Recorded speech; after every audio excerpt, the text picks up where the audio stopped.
Okay, so after the reign, or not after, but during the reign of Henry Openshaw, after the assassination of Corbin and after the Athenian conflict, then what? So right after, there was a bit of a border dispute with Britannia, but there was no way in heck that, Fardonia at the time could come out of, a hard loss from a war and then a coup d'etat to fight the British. Yeah. So we made a deal with them to keep the land, that if they decide, that if they go to war, we'll join them. But if we go to war, they don't have to join us. That was sort of the agreement, plus some caps were exchanged as well. Gotcha. Yeah, Britannia said Rome was threatening Tuscan power, and that Britannia feared losing their influence in Tusca or whatever, or even their own nation. So they came to you, or the Fardonians, and diplomatically discussed a treaty of one went to war, the other went to war. Yeah. Correct? Okay. So what happened after that? After the agreement was made? Yeah, he got greedy. The Brits. Went to war with, the Romans, so we had to join. And that was it. Do you know why he committed war? Declared war? Not committed. Same reason, he's power hungry. Power hungry. Yeah, that's kind of how he described it. Britannia said the main objective actually was to get Fardonia and Rome to fight it out until they got weak enough to where Britannia could kind of take what they wanted and then just become not a superpower, but even stronger. They wanted more than what they had. No, don't BS me. He wanted to be a superpower. Well, I'm just saying what he said, so I'm just. But anyway, yeah, that's how he described it. But as he intervened. He came in anyway. So, yeah, he got greedy, and then that started the raids of Rome. Correct. Correct. Okay, and then I think all of us can agree the first raid was an absolute flunk. Oh, they both were. Yeah. Well, they both were, but the first one even more so. Yeah, because it was 2v 5. Yeah, 2v5. Yeah, and then yeah. So the first one, that one included Emperor Henry, right? And he died. Correct. Okay, so that was the end of his reign. And then the second raid, according to Rome, no casualties from either side in terms of Roman or Fardonian. There were only one casualty from Britannia, and that was King Caedmon himself. Yep. According to Rome, the emperor at the time, Emperor Bruton of Rome, as a diplomatic solution, declared a 1v1 between the two rulers, between King Caedmon of Britannia. So a duel? Yeah, 1v1 duel. Yeah, I heard about that. Yeah, and then Bruton came on top, so the agreement was if Caedmon won, they could continue the siege. If Bruton won, Tuscan forces left. Right. So everyone was unharmed. Well, except for the ones who died during the battle. But yeah, everyone just went back to Tusca, according to them. And then, that ended the second one. And according to Britannia, that also weakened Britannia a lot. Oh. And Rome... No, at the end of that war, Britannia was no more. Rome fully took them.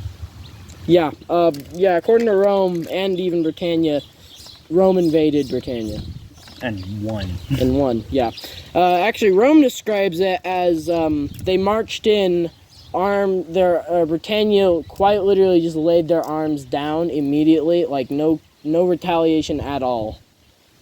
Yeah. Rome came in with an army and then came out with a full nation under their wing, pretty much.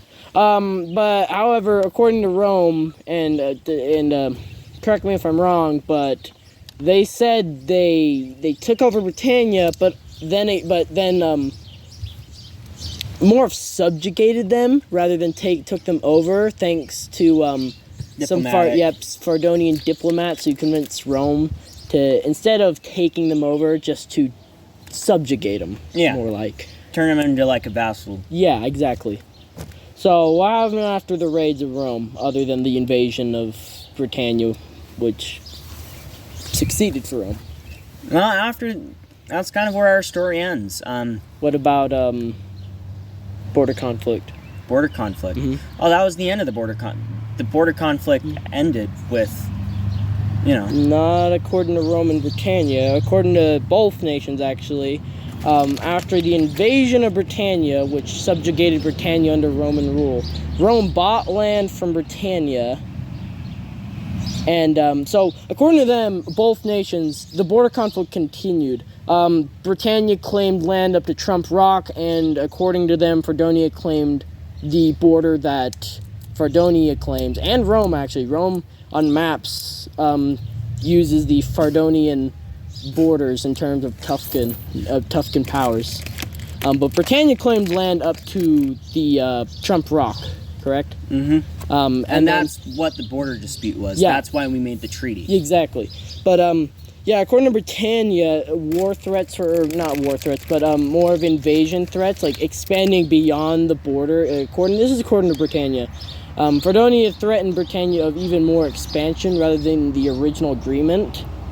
And then, so Rome, according to Britannia, okay, all right. yeah, Rome kind of prevented any physical conflict, at least according to Britannia, by simply buying land, because Rome had a defensive alliance with Britannia that if Fardonia attacked Britannian land, Rome would defend Britannia just to defend their own land within Britannia. That's how both nations. That's what both nations agree with. Correct me if I'm wrong. I remember this now. Okay. So yeah, we definitely pushed the border. I remember that. Okay. I forgot about that. And Who do you think started the border conflict? According to Britannia,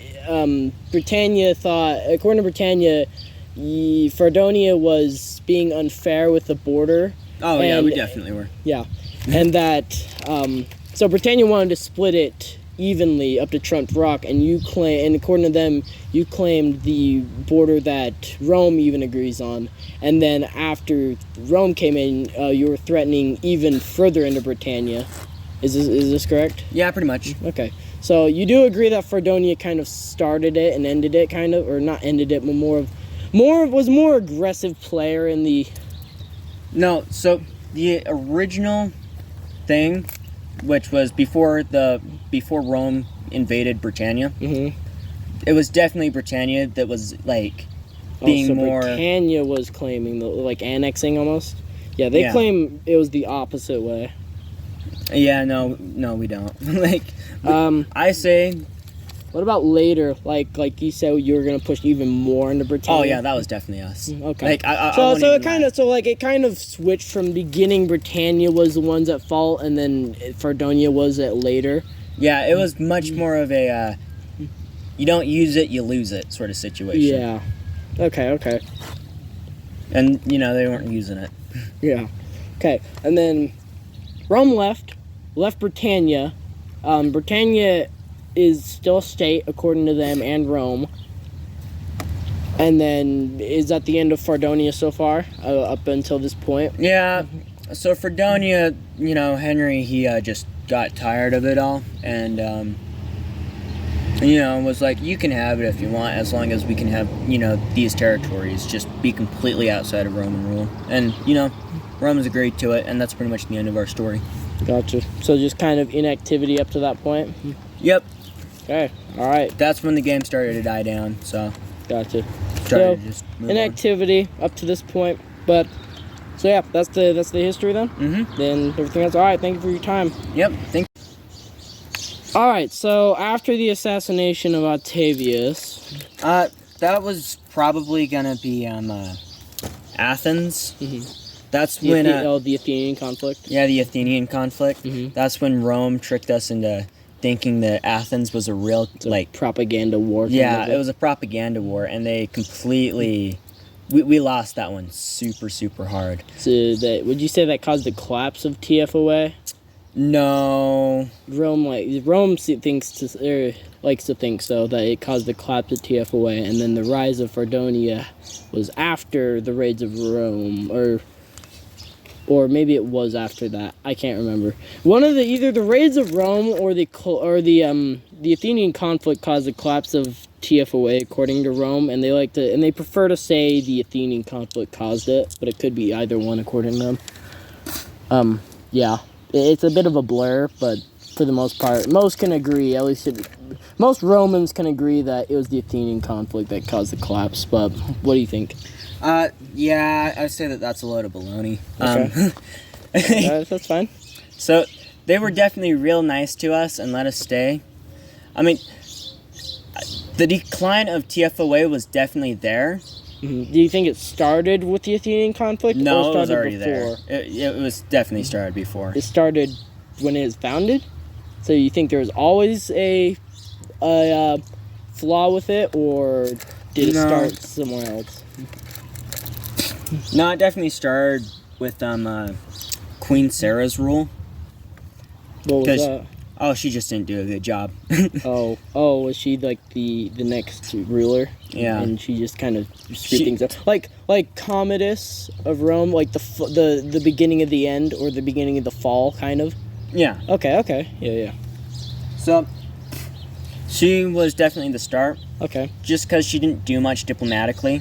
Just didn't do much. So she had her counselor, Henry Openshaw, which, started, Japan. Yeah. Who was, head of, governing and diplomacy at the time. Mm-hmm. He was pretty much doing all the other jobs. Mm-hmm. And he was minister of the military and stuff like that. So pretty much everything? Mm-hmm, pretty much everything. And, the whole point is for him not to do everything. Oh. So he just kind of took the power? Sort of. He just got fed up with it. Because he was still limited on what he could do, but for the most part he was still doing everything. Yeah. And then raids of the Athenian conflict showed up. And he's like, nuh-uh, not again. So when Corbin took the rule, he killed him. So Henry killed Corbin. So Corbin was the next ruler? Yeah. After the Athenian conflict or before? Yeah, he was the next one after. Okay, and then you said the Henry Openshaw, he assassinated Corbin. Yeah, in a coup d'etat and became rebranded, Oh, he's the one who started the Fardonian Empire. Yep. Okay. So King or Emperor Henry Openshaw is how you put it, right? Okay. So, okay. And at the same time, they were, let me start over. The, funny thing about it is that it was during the Civil War period, so the head leader still didn't have all that much control over the clans. And his main goal was to, fight the Romans and conquer them. During the Civil War? Yeah, during our Civil War, yeah. Okay. Yeah. Oh, was that what sparked the quote-unquote, at least to Rome, the TFOA war? Perhaps? No. I feel like it was that kind... war is a hard word. I'd say it was more of like a crisis or like just a diplomatic conflict. And I say what really was the cause of it was big egos. Okay. So like conquest and dreams of glory and fortune. Yeah, as well as not wanting to be shunned down, Yeah. Because no one likes to be told that you're better than them, like they're better than you, you know? So again, big ego. Yeah, big egos. So you're saying Rome had a big ego pretty much? Everyone did. Everyone did. But specifically in this conflict, Rome. No. Specifically Rome and TFOA. Okay. So that's what caused the conflict. That's what caused the mistrust. Now Which is the conflict, however. Now the biggest thing that really threw it over was when Octavius killed Bruton? Yeah, Bruton. Oh, so the assassination of Bruton? Yeah, it was the assassination of Bruton. Okay. So her plan was to conquer TFOA. So we obviously couldn't let that happen. So we went and sacked Rome and killed the, Empress. Yeah. Along with some other people. Yeah, actually, Roman philosopher Silas Broadbent, he actually describes the assassination of Octavius as, he described it in a way, almost like a quote the people of Beta cheered the invading TFOA, or not invading, more of oncoming. You know what I mean.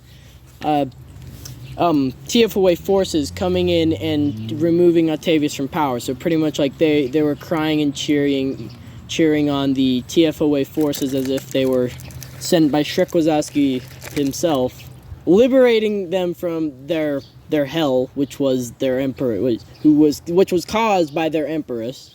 Yeah. That's how the philosopher described it. Yeah. Anyway, but so assassination of Emperor Octavius. We call it the epitome of Roman politics. Alright. Like, just the corruptness of it. The corruptness of it, yeah.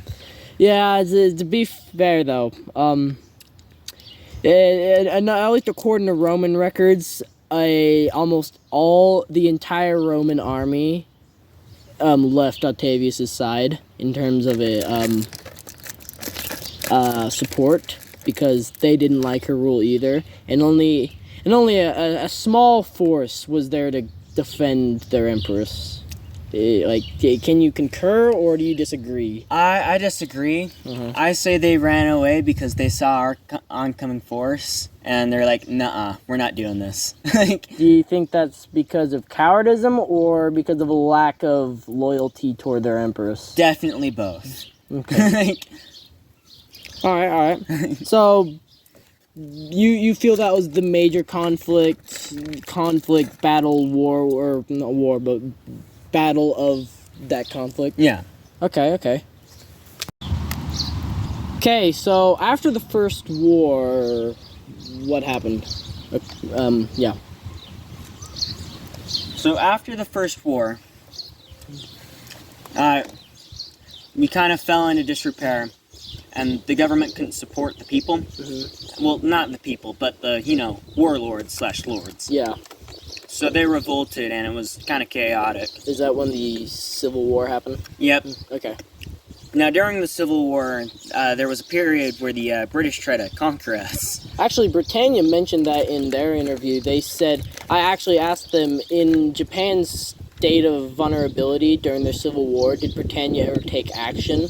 He claimed they did try to take action, saying they were trying to convince other states of the Japanese Civil War against the main state, or just even against each other, to completely wreck them, and also use more advanced, more diplomatic is how they put it, to just kind of turn on each other even more, just so they could come in later and take out a weak Japan. That's how they described it. See, that was their original plan, and I know who they were going after. They were going after the Tokugawas, which at the time was Corbin's clan. And that, diplomatically, that was a catastrophe, because at the time the Tokugawas were, with the Tartars, which was, my clan. So like an alliance, kind of? Yeah, alliance. Alliance, like loose alliance? Yeah. Okay. So at the time, the main four clans at the time were the Tartars, the Uesugi, the Moris, and the Tokugawas. And there were a bunch of other clans, like the Imagawa. Yeah. But those are just smaller clans that aren't important. Right. And during that war, we also took over China. Oh. Yeah. So that's when China was engulfed. Yeah, that's when China, Okay. And also parts of Portugal as well. Oh, so this is the fall of Portugal? The Portuguese Empire?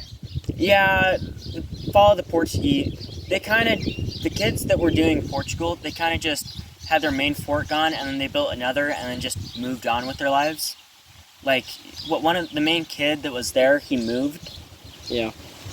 So that kind of ruined all of it. So they just kind of disbanded? Yeah. So they just kind of so inactivity caused the collapse of the Portuguese Empire. Okay. And that's where we got the name, because Sengoku no is the land of the warring states. Yeah. Okay. The land, not the times. Yeah. So, and that's where we get the name from. and that's where it was in their old territory.